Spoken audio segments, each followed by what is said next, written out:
नमो अरिहन्ताणं नमो सिद्धाणं नमो आयर्याणं नमो वज्रायाणं नमो लोये सौवसाहुणम्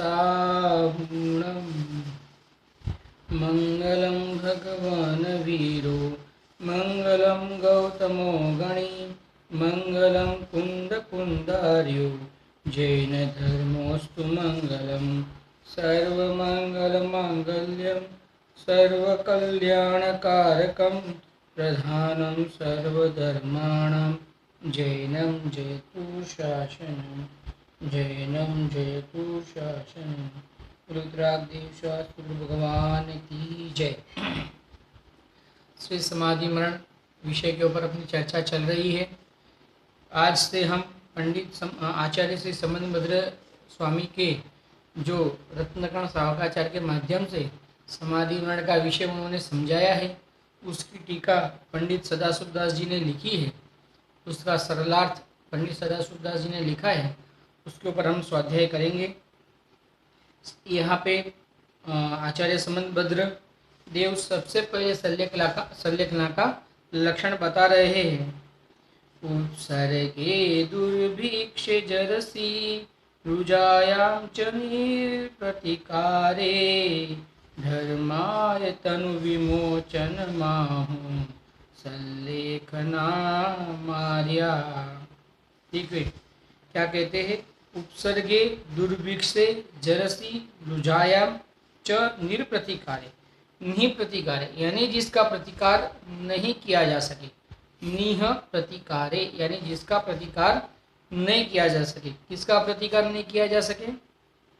उपसर्गे, उपसर्ग का, मुनिराजों के जब उपसर्ग का प्रसंग आता है तब अगर वो उपसर्ग का प्रतिकार मुनिराज स्वयं नहीं करते हैं और अगर दूसरे किसी के द्वारा उसका प्रतिकार नहीं करने में आवे, ऐसा अगर कोई संयोग बन जावे कि स्त्री है, वाघ है आदि शरीर भक्षण करता हो और कोई बचाने वाला वहाँ पे नहीं हो और समझ में आ जावे कि अब ये मरण समय की अंतिम घड़ी आ गई है, तो ऐसे उपसर्ग के काल में दुर्भिक्ष यानी दुर्भिक्ष अपन कहते हैं ना, जैसे बहुत बारिश आ जाना, सूखा पड़ जाना आदि दुर्भिक्ष। जरसी यानी जरा आ जाए, रोग आ जाए समझना शरीर के अंदर, तब क्या करते हैं?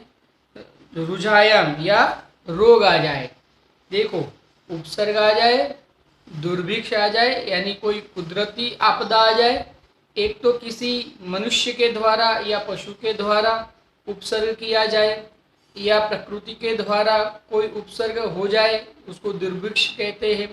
कोई बहुत बड़ा रोग नगर में फैल गया हो, बारिश ही नहीं आई हो, सूखा पड़ गया हो या बहुत ज़्यादा बारिश आ गई हो, अति ठंड पड़ी हो, अति उष्णता हुई हो, ऐसे आदि अनेक प्रकार के जो क्या कहते हैं हम, संयोग होते हैं ना, उसको क्या कहते हैं? दुर्भिक्ष कहते हैं। और फिर क्या? जरा आ जाए यानी बुढ़ापा आ जाए। मुनिराज भी बूढ़े तो होंगे ना, मुनिराज भी बूढ़े होंगे, हम भी बूढ़े होंगे। ये हम क्यों पढ़ रहे हैं कि जब हमारे भी ऐसा कोई हो जाए तब हमारे क्या करना?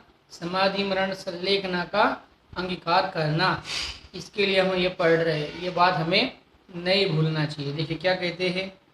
रुझायाम च निप्रतिकारे, जिसका प्रतिकार न किया जा सके, आपके माध्यम से जिसका प्रतिकार आप यानी कि आप उसको रोकने में या तो समर्थ नहीं हो या आपको उसको रोकने का भाव नहीं आए, मुनिराज होते हैं, तो मुनिराजों को तो इस प्रकार की आपदाओं को रोकने का भाव ही नहीं आता, क्योंकि वो तो अपनी स्वरूप की अस्थि की मस्ती में मस्त है।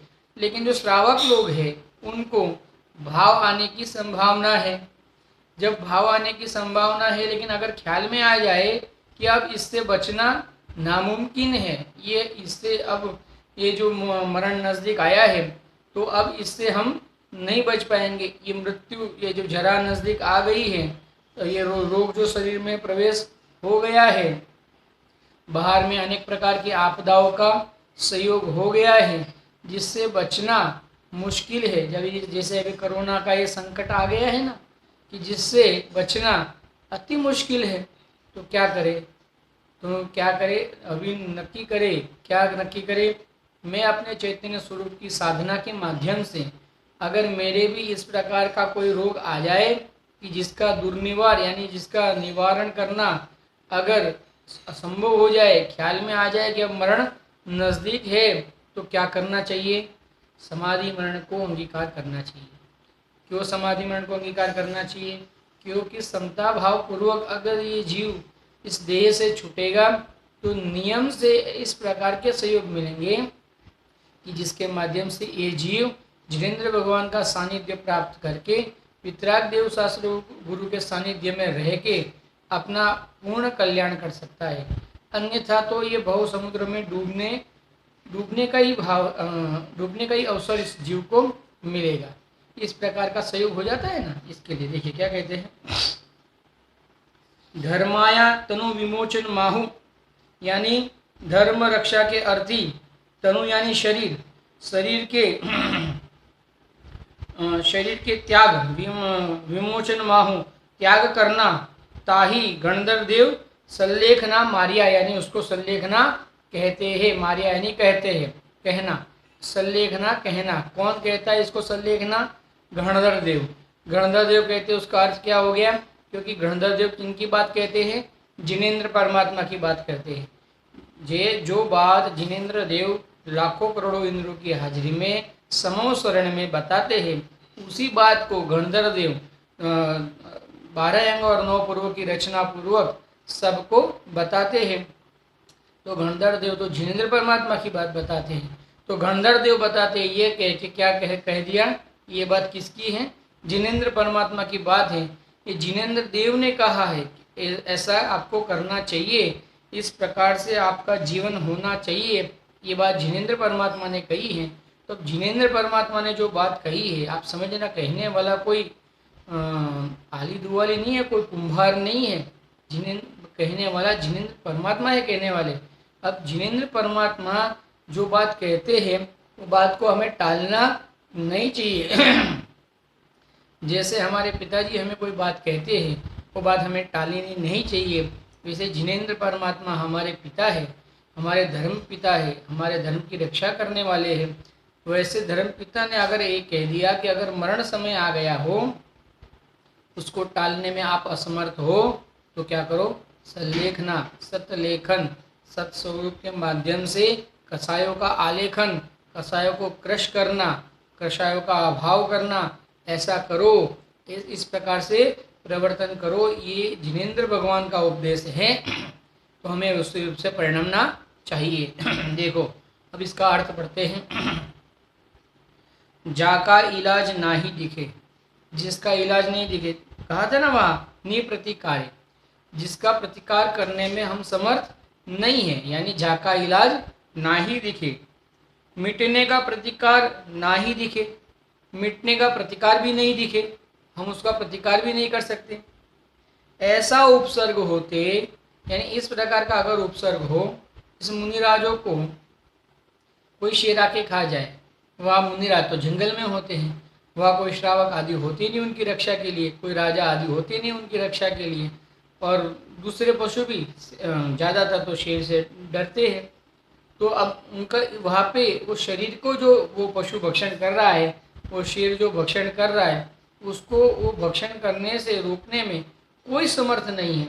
अब वो जो उनके द्वारा जो उपसर्ग हुआ, तो उसको रोकने में कोई समर्थ वहाँ तो नहीं दिख रहा है। और मुनिराज स्वयं तो उपसर्ग को दूर करेंगे नहीं, वो तो स्वयं शेर से कुछ भी प्रतिकार, शेर का कोई प्रतिकार करेंगे नहीं। तो क्या होगा? नियम से उस देह से छूटने का काल आएगा, तो क्या करेंगे? उस काल में सल्लेखना को अंगीकार करेंगे। सत स्वभाव, सल्लेखना का अर्थ हमने लिया था। सल्लेखना किसे कहते हैं? सत का आलेखन और लेखन, सत्स्वरूप के आश्रय के माध्यम से जो कषाय है और जो काया है, उसको क्या करना? क्रश करना। काया और कषाय को क्रश करना, किसके माध्यम से? सत स्वरूप के आश्रय के माध्यम से काया और कसाय को क्रश करना, उसको संलेखना कहते हैं। क्रश करना यानी उस वैसे भी वो तो जाने ही वाला है, लेकिन उसका लक्ष्य छोड़ देना, उसके माध्यम से होने वाली कषायों का अभाव करना, उसको क्या कहते हैं? संलेखना कहते हैं। देखो, क्योंकि संलेख ये बात तो पीछे आचार्य देव समझाने वाले ही है, उनके स्वयं के शब्द है, हम उसको भी पढ़ेंगे। लेकिन अभी किसी को अगर वर्तमान में ऐसा हो कि संलेखना किसे कहते हैं, तो जब आएगा तब तो आएगा ही, लेकिन उसके पूर्व में ही मैं आपको संलेखना का अर्थ बता देता हुआ। तो पीछे तो आचार्य देव ने काय संलेखना और कसाय संलेखना दोनों का भिन्न भिन्न स्वरूप बताया है। अब समझना, काय क्रश किस प्रकार से करना और कसाय को क्रश किस प्रकार से करना, उसकी पूरी विधि पीछे बताई है। हम उस विधि के माध्यम से भी समझने वाले हैं, कोई बात यहाँ पे रहने वाली नहीं है बाकी।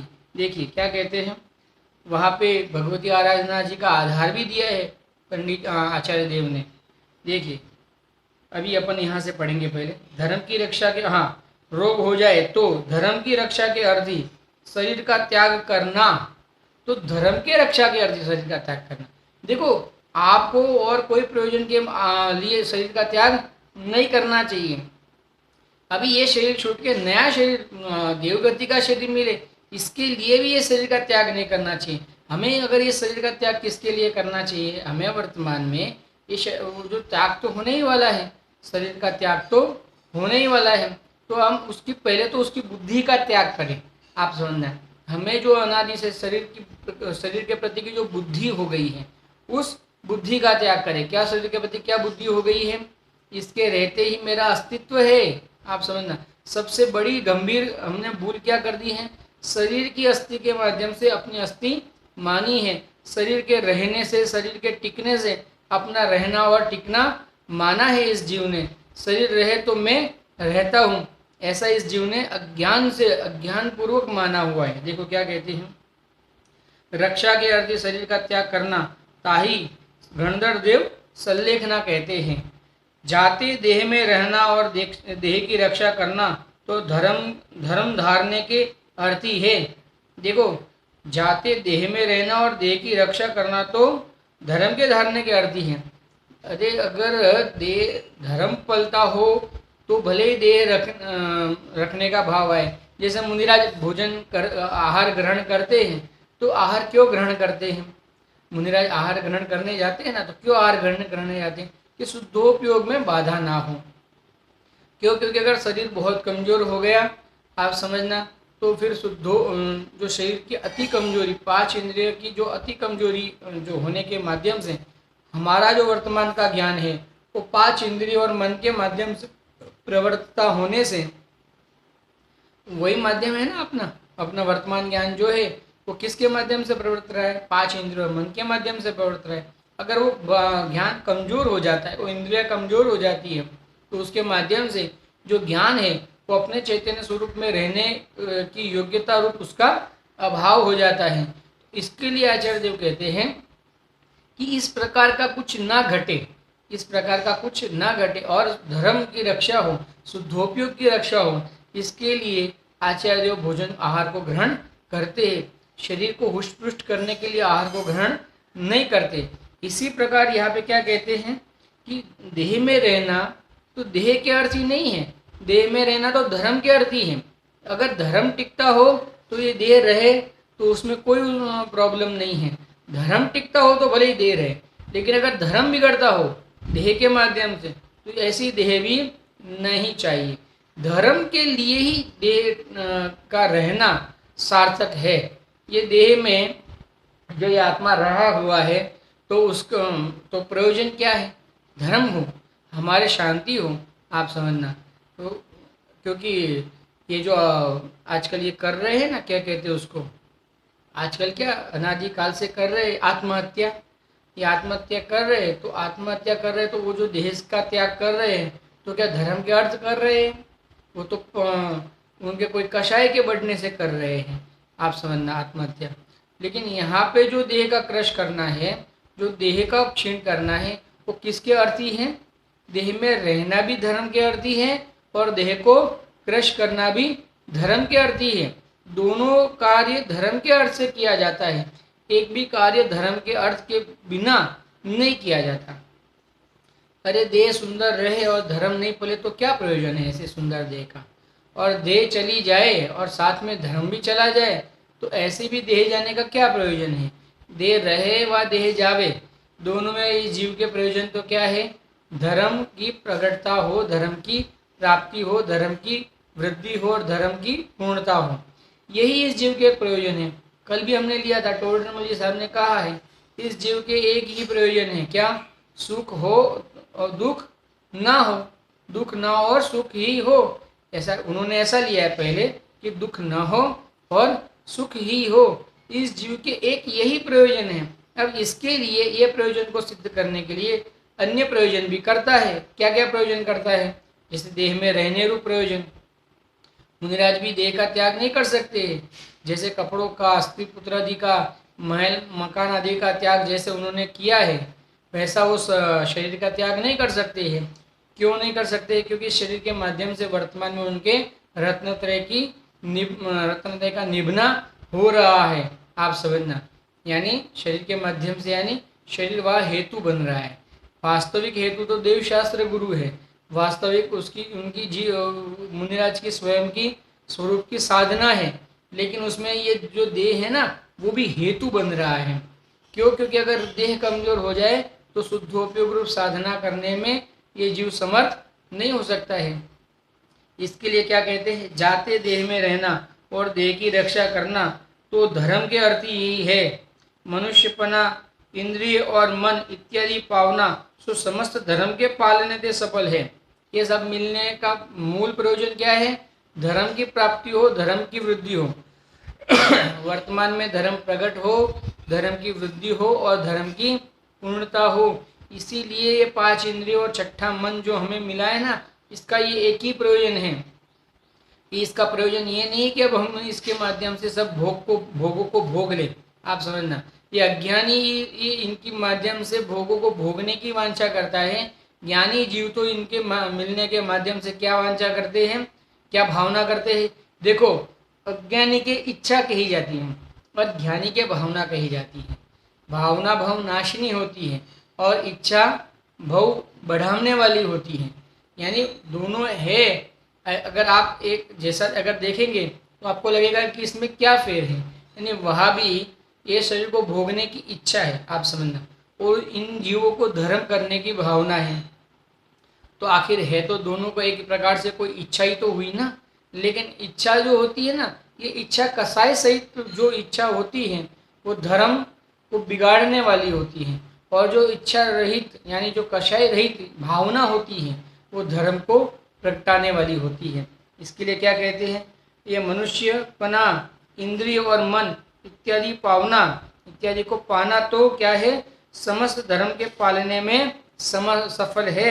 धर्म को पाले तो ही सफल है, बाकी इसका मिलना सफल नहीं है। क्योंकि ये तो अभी मिली है, हमें वर्तमान में हमें ये 5 इंद्रिय, ये मन और ये हमें हित अहित का करने वाला जो ज्ञान हमें मिला है, अगर हम इसका उपयोग नहीं करेंगे, अगर हम यहाँ पे वर्तमान में भेद ज्ञान पूर्वक सम्यक दर्शन प्रकट करके रत्नत्रय को नहीं धारण करेंगे तो क्या होगा, धर्म की प्राप्ति नहीं करेंगे तो क्या होगा, योग्यता चली जाएगी और फिर बहुत काल तक योग्यता हमें नहीं मिलेगी। तो क्या करोगे, योग्यता नहीं मिलेगी तो विचारना जरा, विचारने जैसे बिंदु है।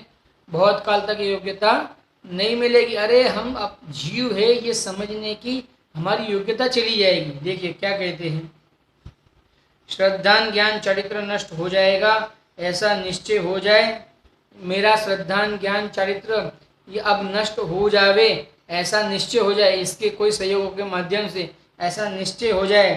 ता धर्म की रक्षा के अर्थी देह का त्याग करना संलेखना है। वहाँ धर्म के रक्षा के अर्थी, धर्म की रक्षा के लिए जो कुछ भी करना है वो किसकी रक्षा के लिए करना है, धर्म की रक्षा के लिए करना है। धर्म रक्षित होता है तो देह का भी त्याग कर लो। आप समझना, और धर्म निपता है तो देह भी भले साथ में रहे। देह जितना धर्म को सहाय रूप देह हो उतना उस प्रकार से उसको भी भोजन आदि ये जीव करावे। लेकिन सब में प्रयोजन एक है। क्या प्रयोजन है? धर्म की रक्षा। धर्म की रक्षा ही इस जीव का एक प्रयोजन होना चाहिए। हमारा प्रयोजन क्या होना चाहिए? धर्म की रक्षा किस प्रकार से हमारे को हो, ये हमारा एक प्रयोजन होना चाहिए। देखो अब जो ये बताया था ना उपसर्ग दुर्भिक्ष, उसको आप पूरा विस्तार से समझाते हैं पंडित जी। देखो क्या कहते हैं, को पूर्व जन्म का बैरी, असुर, पिशाचादिक देव, उसको क्या कहेंगे? देवकृत उपसर्ग। उपसर्ग भी है ना, देवकृत उपसर्ग, उपसर्ग मनुष्यकृत उपसर्ग और तिर्यंचकृत उपसर्ग, 3 प्रकार के उपसर्ग है ना, तो उसकी बात करेंगे। देखो क्या कहते हैं, कोई पूर्व जन्म का बैरी हो, किसी के साथ पूर्व जन्म का बैर है, आप समझना।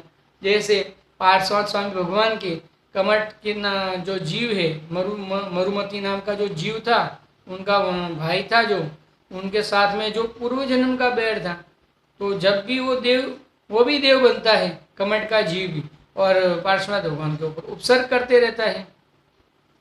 देखो पूर्व जन्म का बैरी असुर, असुर जो असुर जाति के जो देव होते हैं ना, वो असुर। पिशाचादिक, पिशाचादिक देव, ये भी जो देव होते हैं, ये सब देव क्या है, उनको क्या होता है, कुतूहल करने की बहुत इच्छा होती है, ये ऐसा करे मुनिराज हो तो क्या होगा। इस प्रकार के अज्ञानी होते हैं ना देव, मिथ्या दृष्टि देव होते हैं। किसी अज्ञानता तो होती है, लेकिन किसी कसाई की उन्होंने किसी कसाई को दबाया हो और उसके माध्यम से देवगति की प्राप्ति हो गई हो। देवगति किसी कसाई के घटने विशेष से उनको देवगति की प्राप्ति हो जाती है। घटती भाव, घटती का अर्थ दबाते हैं, कसाई को उत्पन्न नहीं करते। कोई कितना ही मारे करे तो भी क्या करते हैं, कसाई को उत्पन्न नहीं करते, तो उसके माध्यम से देवगति मिल जाती है। ये असुर आदि, ये व्यंतर आदि देव बन जाते हैं। अब ये जो असुर और व्यंतर आदि देव है, ये कैसे होते हैं, इनको कुतूहल करने का मन होता है, यानी अन्य को इसको ऐसा अगर ये मुनिराजों को पहाड़ के ऊपर से फेंक देवे तो कितनी मजा आ गई, इस प्रकार का कुतूहल।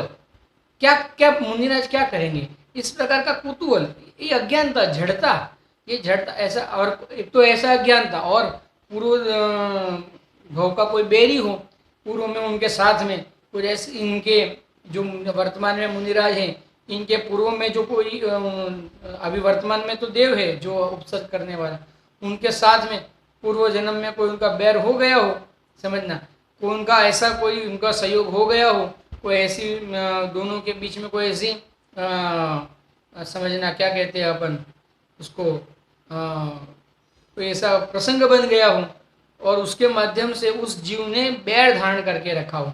देखो क्रोध और बैर, इसमें अंतर है। क्रोध, किसी जीव को क्रोध आता है, कोई जीव क्रोधी होता है, तो वो कैसा होता है, जो कोई जीव क्रोधी होता है ना, तो वर्तमान में क्रोध करके फिर उसका आगे उस क्रोध को बढ़ाता नहीं है। लेकिन कोई जीव ऐसा होता है कि वर्तमान में क्रोध करता तो नहीं दिखे, लेकिन ऐसा मन में नक्की करता है कि जब अगर मेरा प्रसंग बनेगा, जब तेरे से मैं बलवान होऊंगा और या तो मेरे से समझना बलहीन होएगा, तब मैं तेरे को बताऊंगा कि मैं क्या चीज हूँ। इसको क्या कहते हैं, बैर। यानी क्रोध को दबाया, क्रोध को प्रकट नहीं किया, लेकिन अंदर में इस प्रकार के भाव धारण करके रखे कि अगर प्रसंग बना तो मैं इस जीव का बहुत बुरा करूंगा। तो उस जीव ने ये क्रोध तो नहीं किया, लेकिन क्रोध के नहीं करने रूप क्रोध को दबा के क्या बढ़ा दिया, अंदर में बैर बढ़ा दिया। अब ये बैर बहुत ज़्यादा खतरनाक है, ये भवांतर तक चलते रहता है। क्रोध तो एक समय तक, अभी पार्श्वनाथ भगवान ने कोई किसी कारण से कुछ हो गया होगा उनके बीच में प्रसंग, लेकिन उस प्रसंग के काल में उस कमठ के जीव ने, वो मरुमती नाम के जीव ने बैर धारण करके रख लिया, आप समझना। अब तो जितने टाइम पार्श्वनाथ भगवान समझना उपासना करने के लिए निकलते हैं और वो उपसर्ग करते रहता है, उनके ऊपर उपसर्ग करते रहता है, तो क्या करे ऐसे जीव का, क्या करे। हो सकता है अरे कितने भव तक उपसर्ग किए उन्होंने, एक तो क्या तो एक भव तक उपसर्ग करे या बहुत भवों तक उपसर्ग करे, कर सकता है वो जीव, ऐसा कुछ नहीं है कि नहीं कर सकता। यहाँ पे क्या कहते हैं, कोई पूर्व जन्म का बैरी, असुर, पिशाच आदि देव उपसर्ग आय करे, यानी आके उपसर्ग करे, उसको क्या कहेंगे, देवकृत उपसर्ग। क्योंकि उपसर्ग 3 प्रकार के होते हैं, देवकृत, तिर्यंचकृत और मनुष्यकृत। देखिए फिर क्या कहते हैं, तथा दुष्ट बेरी व भिल मलेच आदिक तथा सिंह वाघ गज सर्पादिक दुष्ट तिर्यंच कृत उपसर्ग आय होत तथा प्राणी का नाश करने वाला पवन वर्षा घड़ा तथा शीत उष्णता धूप अग्नि प्राषाण जलादिक उपसर्ग आ जाए या कुदरती उपसर्ग आ जाए। कोई मनुष्य हो, भील हो, भील आदि जो जीव होते हैं उनका उनको तो क्या होता है, वो तो किसी भी जीव को मार के खाते हैं ना, समझना। तो उनको तो अगर मुनिराज दिख जाए और बहुत दिन से भूखे हो तो क्या करते हैं, मार लेते हैं, उनको खा जाते हैं। भील है, फिर क्या कहा, भील और मलेच, मलेच जीव भी इसी प्रकार के होते हैं। अभी हमने ये चीन के जो जीव है, भले ये जो चीन के जीव है ना, वो क्या नहीं खाते, हमने पहले भी देखा था, सब चीज को खा लेते हैं। किसी भी जीव को खाने के लिए कि वो बिल्कुल भी उनके ऐसा अंदर में कसाई इतनी तीव्र दिखती है कि किसी भी जीव के लिए उनके हृदय में जरा सी भी दया नहीं दिखती अपने को, देखना। तो ये सब क्या है, ये इतनी कसाई होती है मलेच्छादी जीवों में, आप देखना। तथा सी उसको क्या कहेंगे, मनुष्यकृत उपसर्ग। अब ऐसा कोई उपसर्ग कर ले भी, मनुष्य हो, मलेच्छ हो या भील हो, आप समझना, ऐसा मनुष्य धरवा कोई उपसर्ग हो जाए, कोई बाण चला दे, मार दे, समझना, ऐसा कोई उपसर्ग हो जाए। सी वाघ गज सर्पादिक, बड़ा सर्प हो, वो है ना सती, कौन सी सती की वो कथा है, उसको अजगर ने वो जिंदा वो निगल गया वो सती को, और वो उनके पिताजी थे जो चक्रवर्ती, वो आए उसको बचाने के लिए, और उन्होंने कहा कि आप इसको अजगर को मत मारो, क्योंकि मैंने तो क्या किया है, समाधि मरण अंगीकार कर लिया है। अब ऐसे भी अगर ये अजगर मुझे बचा यानी छोड़ भी देगा तो मैंने तो समाधि मरण अंगीकार कर लिया है, तो मेरा मरना तो ऐसे भी निश्चित है। तो इसलिए विशल्या उसका वर्तमान का नाम मैं भूल गया, और दूसरा विशल्या नाम है उनका, उसके बाद के भूमि में वो विशल्या बने थे, आप समझना। तो अब उन्होंने वो उपसर्ग को सहा, तो आर्जिका बनी थी ना वो तो उस समय, और आर्जिका बन के उन्होंने समाधि मरण को अंगीकार कर लिया था, और उस अजगर ने जब उनको निगलना स्टार्ट किया तो उन्होंने समाधि मरण अंगीकार कर लिया कि अब अगर जब तक मेरा जीवन रहेगा तब तक अन्न और पान का मैं त्याग करती हूँ, और इस प्रकार से मैं अपने चैतन्य स्वरूप की आराधना में मस्त रहती हूँ। इस प्रकार से उन्होंने समाधि मरण अंगीकार कर लिया। देखिए क्या कहते हैं, सी वाघ गज सर्पादिक दुष्ट तिर्यंशनीकृत उपसर्ग आ जाए, अथवा प्राणिनी का नाश करने वाला और प्राण का नाश करने वाला, ये जीव के प्राण का नाश करने वाला, बहुत जोर का पवन आ जाए, जैसे तूफान आए थे ना, अभी अभी 2 तूफान आके गए, एक कलकत्ता वो साइड बांग्लादेश साइड आया था, और एक अभी महाराष्ट्र साइड आया, 2 तूफान, ऐसे कोई तूफान आ जाए,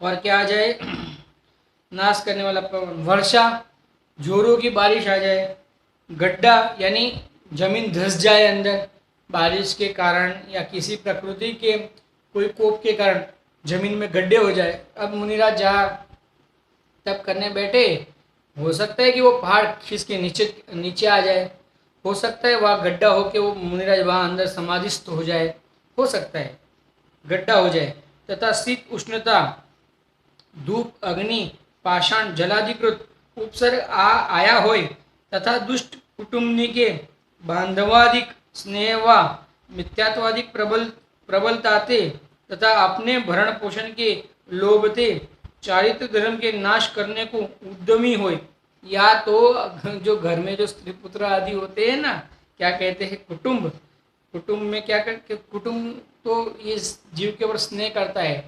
क्यों इस जीव के ऊपर कुटुंब स्नेह करता है, आपको पता है? कि उनको कोई प्रयोजन होता है, बिना प्रयोजन कोई स्नेह नहीं करता, आप समझना, बिना प्रयोजन कोई भी स्नेह नहीं करता है। उनको क्या प्रयोजन है, जैसे आपने देखा होगा कि आपने कभी किसी की, आप अगर मरण सभा में गए होंगे तो वहाँ पे बोलते हैं, जैसे कि किसी पुरुष की मृत्यु हो जाए ना, तो लोग क्या बोलता है, वो स्त्री उसको क्या बोलती है, अब मेरे बच्चों को कौन बड़ा करेगा, अब मुझे कौन संभालेगा, अब इस घर को कौन देखेगा। देखो ये पुरुष मन के, मेरा पुरुष मन के स्वर्ग में गया है, नरक में गया, उसकी उसको कोई चिंता नहीं है। वो क्या बोलती है, वह बोलती भी है वो स्त्री, क्या बोलती है, क्या मेरे बच्चे को कौन बड़ा करेगा, ये घर अब कैसे चलेगा, आप समझना, ये मकान दुकान को कौन देखेगा।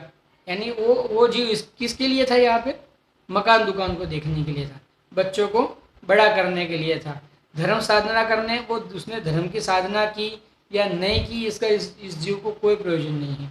और पत्नी मर जाए तो पुरुष क्या बोलता है कि अब मुझे कौन संभालेगा, अब ये मेरे बच्चों को कौन संभालेगा, अब ये घर का जो रसोई आदि का काम है वो कौन देखेगा।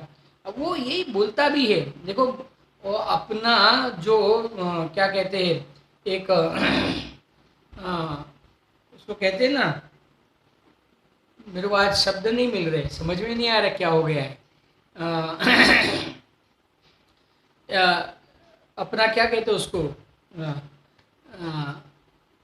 जैसे ये भोजन आदि हम मुझे स्त्री बना के दे, ये जो मेरा एक भाव है ना, अब वो भाव पूर्ण नहीं होता है, आप समझना, तो उसके क्या हो जाते हैं, अब वो यही बोलता रहता है।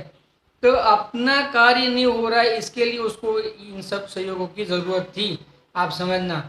इनको ये जीव मर के स्वर्ग में गया, नरक में गया, इसका इस जीव को कोई प्रयोजन ही नहीं है। इस जीव ने जीवन भर धर्म किया या नहीं धर्म किया, इस जीव का इसको कोई प्रयोजन नहीं है, आप समझना। सब तो अपने अपने उसको रोते हैं, प्रयोजन को रोते हैं कि उनका प्रयोजन अब नहीं सधने वाला है, तो अब क्या हो जाएगा, इसके लिए सब रोते हैं। तो क्या कहते हैं, वो तो आपके लिए आपके साथ स्नेह क्यों करते हैं, फिर आपको बार बार वो समझना, आपको अगर मिथ्यात्व नहीं भी करना हो ना, तो आपको बार बार मिथ्यात्व करने के लिए प्रेरित भी करते हैं।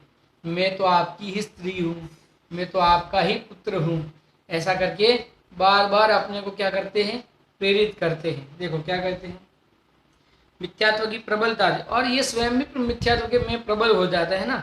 इसको ऐसा ही लगता है मेरी स्त्री है, मेरे पुत्र है, ये मेरा समाज है, ये मेरे घर वाले हैं, ऐसा। तथा अपने भरण पोषण के लोभ थे, वो तो उनका लोभ है ना, उनका भरण पोषण उसका लोभ है, मुझे भोजन मिले इसके लिए मुझे स्त्री का लोभ है, और मेरी स्त्री को भोजन आदि मिले उसको उसका लोभ है, इसके लिए वो ऐसी चाहना करती है कि मैं रहूं, और मैं ऐसी चाहना करता हूँ कि वो रहे। तो दोनों अपने अपने लोभ को रोते हैं वास्तव में, तो कि कोई किसी का सगा है ही नहीं, सब अपने अपने लोभ के सगे हैं, समझना, ऐसी वस्तु का स्वरूप है। इसीलिए तो नियम सारजी में कुटुंब आदि को क्या कहा, लुटोरों की टोली कहा, लूटने वाले होते अपने, किसको लूटते हैं, अपने रत्नत्रय को लूटने वाले कहे। यानी वहाँ कोई पुरुष के लिए कहा है, यानी वो स्वयं मुनिराज लिख रहे हैं, यानी उन्होंने उस अपेक्षा से कहा है। स्त्री आदि का जीव हो तो उनको क्या समझना चाहिए कि पुरुष आदि क्या है, मेरे रत्नत्रय के लुटेरे है, पूरा सुबह से शाम तक ये बनाओ वो बनाओ, नवीन नवीन भोजन बनाओ, और हमको तो आप नवीन नवीन भोजन खिलाओ, इस प्रकार की क्या करते रहते हैं, नवीन नवीन नवीन इच्छाएं व्यक्त करते रहते। और उनकी इच्छाओं की पूर्ति के लिए ये जो स्त्री होती है वो क्या करती है, वो अपने रत्नत्रय की धर्म की आराधना को छोड़ छोड़ के इन सब कार्यों में लग जाती है और धर्म नहीं कर पाती है। उसको तो लोग नया नया भोजन खाने का था, उसको ये स्त्री क्यों चाहिए थी, धर्म वो इसके लिए नया नया भोजन करना, लोभ है नया नया भोजन करने का, इसके लिए वो स्त्री चाहिए थी। और इस जीव को और उस स्त्री को इसके लिए ये पुरुष चाहिए था कि आप ये दुकानों आदि को ये संभाल लेंगे तो धन आदि का उपार्जन करके लाएंगे, तो उसके माध्यम से 5 इंद्रिय के सहयोगों को हम अच्छी तरह से भोग पाएंगे। तो सब अपने अपने लोभ को रोते हैं। देखो वैसा ही वस्तु का स्वरूप है, इसके ये जान के किसी से द्वेष नहीं करना है, आप समझना, क्योंकि अधिकांश ये जान के क्या हो जाता है, दूसरे के प्रति द्वेष हो जाता है। और किसी को ऐसा अगर द्वेष हो जाए तो उसको ये समझाना चाहिए, समझना चाहिए कि भाई ये द्वेष करने के लिए नहीं है, ये क्या करने के लिए, वैराग्य बढ़ाने के लिए है। किसके वैराग्य बढ़ाने के लिए है, अपने भी वैराग्य बढ़ाने के लिए है, और अपने कुटुंब आदि के भी वैराग्य को बढ़ाने के लिए। कुछ भी आप जीवन में कुछ भी करो तो स्वयं के वैराग्य के बढ़ाने के लिए करो, और स्वयं अपने कुटुंब आदि के वैराग्य बढ़ाने के लिए करो। अब वो नहीं करता है वो अगर अलग बात है, फिर उसके ऊपर छोड़ दो, लेकिन आपका प्रयास तो ऐसा ही होना चाहिए कि आपके अंदर में रत्नत्रय की प्रभाव ना हो और अन्य जीव के भी अंदर भी रत्नत्रय की प्रभाव ना हो। इस प्रकार से ही वास्तव में तो जीवन होना चाहिए। देखो क्या कहते हैं, हाँ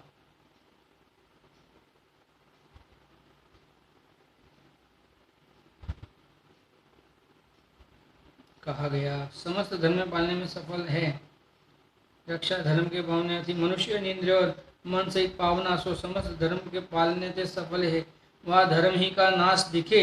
हाँ देखो फिर क्या कहा, चारित्र धर्म के नाश करने को उद्यमी हो तथा दुष्ट राजा हो सकता है, राज्य का मंत्री। ये टोडरमल जी को राजा ने तो कहा था कि इनकी अब हाथी के नीचे कुचलवा के हत्या कर दो, समझना। तो राजा दुष्ट था ना, राजा दुष्ट था क्योंकि राजा अज्ञानी था, उसको ख्याल में नहीं आया कि अच्छा जीव कौन है, बुरा जीव कौन है, धर्म की प्रभावना करने वाला जीव कौन है, धर्म की विराधना करने वाला जीव कौन है। इस प्रकार से भेद ज्ञान से रहित था वो जीव। तो उसने टोडरमल जी जैसे महान व्यक्तित्व को भी हाथी के नीचे कुचलवाने का उपदेश दे दिया। तो ऐसा कोई दुष्ट राजा हो, समझना, दुष्ट राजा राज्य का मंत्री हो, जैसे 700 मुनिराज थे कंपनाचार्य जी, तो उनके ऊपर वो मंत्री ने उपसर्ग कर दिए, समझना। ऐसा कोई दुष्ट मंत्री हो राज्य का, इत्यादि निकु उपसर्ग आवे तो तहा सल्लेख ना करे। अब ये सब तो क्यों समझाया था, समझना था कि ये सब आवे तो क्या करे, हम तो क्या करें, सल्लेखना को ग्रहण करे। बहुरी निर्जन मन में दिशा भूल हो जाए, मार्ग नहीं मिल पावे, बहुरी अन्न पान जामे, मिलना नाही, दुर्भिक्ष आ जाए। क्या कहते हैं, बहुरी निर्जन वन में दिशा भूल जाए, यानी अगर हम वन में, मुनिराज वन में ही रहते हैं तो वन में ऐसा हो जाता है कि कभी कभी दिशा भूल जाते हैं। अब दिशा भूल गए और ऐसा गाढ़ वन में अंदर चले गए जहाँ से बाहर निकलना अब ऐसा लगता है कि अब शक्य नहीं है, अब कोई रास्ता नहीं है, बहुत समय तक बाहर निकलना अब नहीं हो पाएगा।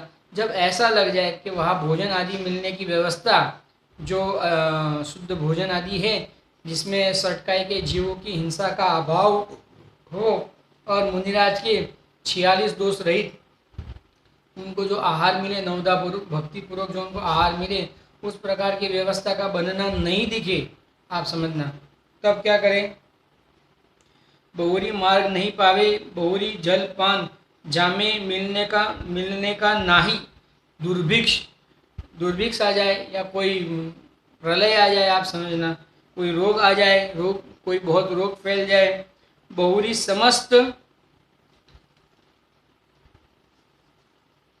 देह को जीर्ण करने वाली, नेत्र कर्णादि इंद्रियों को नष्ट करने वाली, जंगा बल नष्ट करने वाली, हस्त पदादिकनी को शिथिल असमर्थ करने वाली जरा आ जाए, इस काल में सल्लेखना करना उचित है। सल्लेखना कब कब करनी चाहिए, ये यहाँ पे आचार्य देव कहते हैं। आपका मरण आ जाए, कोई उपसर्ग आ जाए, कुछ भी ऐसी इस प्रकार की कुछ भी व्यवस्था हो, आपके समझो उस आपका सहयोग आपको मिले, आपके साथ उस प्रकार का सहयोग बने, तो क्या करना चाहिए, सल्लेखना को ग्रहण करना चाहिए।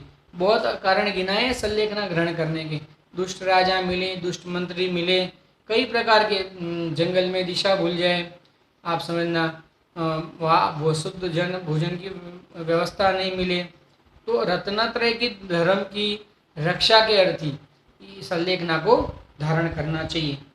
बहु असाध्य रोग आ गया होय, प्रबल ज्वर, अतिसार तथा श्वास कास कफ का बदना तथा वात पित्तादि की प्रबलता होय तथा अग्नि की मदनता करी क्षुधा का घटना होय, रुधिर का नाश होना होय तथा कठोदर सोजा इत्यादि विकार की प्रबलता होय तथा रोग की दिन दिन वृद्धि होय, तीव्र शीघ्र ही धैर्य धारण करी उत्साह से ही सल्लेखना करना योग्य है। और भी बहुत कारण गिनाए यहाँ पे आचार्य देव ने। अरे आप समझना, वास्तव में तो छोटी सी बात में इतना समझ लेना कि अगर रत्नत्रय की धर्म की रक्षा नहीं निभ सकती है जिस कारण काल में, तो उस काल में उस सहयोगों को छोड़ देना चाहिए। रत्नत्रय की धर्म की रक्षा करनी चाहिए। एन केन प्रकार इस जीव को क्या करना चाहिए? रत्नत्रय रूपी धर्म की रक्षा करनी चाहिए।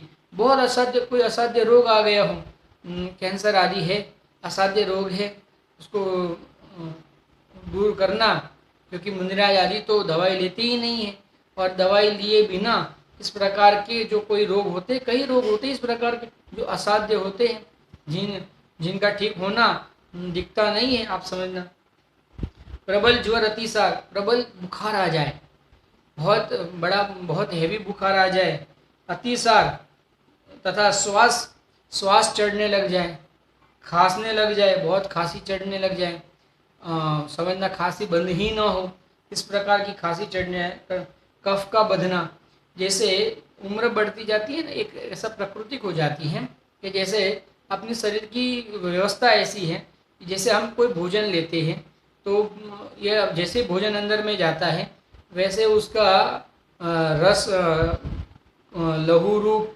मांस रूप, परु रूप, इस प्रकार से उनका क्या होता है, उस भोजन का अपने आप उस रूप बनना, अपने आप उस रूप बन जाता है। तो जैसे ही जो अगर पाचन क्रिया जीव की कमजोर हो जाती है ना, तो उस जीव को क्या हो जाता है, लहू तो कम बनता है, मांस तो कम बनता है, लेकिन जितना भोजन करता है वो किस में हेतु बन जाता है, कफ बढ़ने में हेतु बनता है। देखो कोई डॉक्टर होगा तो इनको ये बात मालूम होगी, जिससे जिन जिन जीवों की पाचन शक्ति कमजोर होती है तो उनको डॉक्टर भी कहेगा कि आप थोड़ा अल्प भोजन करो। क्यों ऐसा कहेंगे अल्प भोजन करो? क्योंकि अगर आप ज़्यादा भोजन करोगे ना जितना, तो उससे क्या होगा कि वो जो भोजन तो जैसे ही जाएगा अंदर, तो अंदर तो उसका कार्य अपने आप होने वाला है। तो क्या होगा, आपके खून और मांस तो बनेगा नहीं, लेकिन क्या बनेगा, कफ बहुत अधिक बन जाएगा। और अगर कफ की अधिकता हो गई शरीर के अंदर तो क्या हो जाएगी, आपको श्वास लेने की तकलीफ हो जाएगी। यानी यानी कहने का मतलब यहाँ तो सांस लेने की तकलीफ हो जाएगी आपको, तो उससे क्या क्या तकलीफ होगी, रत्नत्रय की साधना नहीं हो पाएगी। वहाँ डॉक्टर तो शरीर की रक्षा के लिए कहता है, लेकिन हम इसको किस हिसाब से समझें कि हमारे शरीर की रक्षा हो। देखो क्या कहते हैं, वह वात पित्त की प्रबलता हो जाए, किसी किसी जीवों की शरीर की प्रकृति ऐसी होती है कि उनको वात और पित्त बहुत कुछ भी खाए, थोड़ा भी खाने में आगे पीछे आ जाए तो वात और पित्त बढ़ने लग जाता है। अब समझना, तथा अग्नि की मंदता अगर क्षुधा का घटना हो, या अंदर में जठर अग्नि कमजोर हो जाए और क्या हो जाए, पाचन शक्ति घट जाए, तो क्या हो, क्षुधा नहीं लगे तो भूख ही नहीं लगे। पाचन शक्ति जिनकी जिनकी कमजोर होती है उनको भूख नहीं लगती है, और अगर वो अधिक खा ले तो कफ में परिवर्तित कर लेता है, वो भोजन कफ रूप बन जाता है। आप समझना, रुधिर का नाश हो जाए, और इस कारण से क्या हो जाए, रुधिर का नाश होने हो जाए, तथा कठोदर, सोजा इत्यादि विकार की प्रबलता हो जाए, या शरीर में सोजे हो जाए। अब देखो जिन जिन जीव के शरीर में सोजे हो जाते हैं, यानी जिनका शरीर फूग जाता है, हमने देखा है कि वो फूगे हुए शरीर के साथ उनको वहाँ पे इतनी वेदना होती है कि वो चल नहीं सकते, उठ नहीं सकते, हाथ तक नहीं हिला सकते, इतनी वेदना अंदर में होती है। आदि रोग दिन दिन वृद्धि हो जाए, ऐसे अनेक प्रकार के रोगों की दिन दिन प्रतिदिन वृद्धि हो जाए, तभी शीघ्र ही धैर्य धारण करी उत्साह सहित संलेखना धारण करने योग्य है। उस काल में उत्साह सहित, आप समझना, यहाँ मूल बात ये है कि उत्साह के सहित, आपके शरीर में कमजोरी हो गई है इसके लिए नहीं, आप समझना, धर्म की अब अभी मुझे ख्याल में आ गया, उत्साह किस बात का आएगा, अब मुझे ख्याल में आ गया। अब तक तो मैं ये समझता था कि शरीर मेरे टिक रहा था, ये शरीर मेरी आज्ञा में रह रहा था, अब मुझे ख्याल में आ गया कि ये शरीर मेरी आज्ञा में नहीं रह रहा है, इसने तो रोगों को धारण करके रखा है, इसके लिए अब मैं इसका त्याग करके उत्साहपूर्वक क्या करूँगा, संलेखना को अंगीकार करूँगा। इस प्रकार से मुनिराज ऐसी सभी अवस्थाओं को मिलने पर समझना अपनी संलेखना को अंगीकार करते हैं। उसमें किस प्रकार से संलेखना को अंगीकार करते हैं उसका विषय हम कल के स्वाध्याय में लेंगे। आज के लिए हमने ये समझ लिया कि समंतभद्र स्वामी ये कहते हैं कि इन प्रकार की सहयोग आपको मिले तो आपको क्या करना चाहिए, आपको क्या करना चाहिए, उत्साहपूर्वक संलेखना को अंगीकार करना चाहिए, रोते रोते संलेखना को अंगीकार नहीं करना चाहिए, इस बात को भी हम कल और विशेष रूप से लेंगे। आज का हम वक्तव्य यहाँ पे समाप्त करते हैं। ओम नमः सिद्धेश्वराय। सहजानंदी शुद्ध स्वरूपी अविनाशी हूँ आत्मस्वरूप।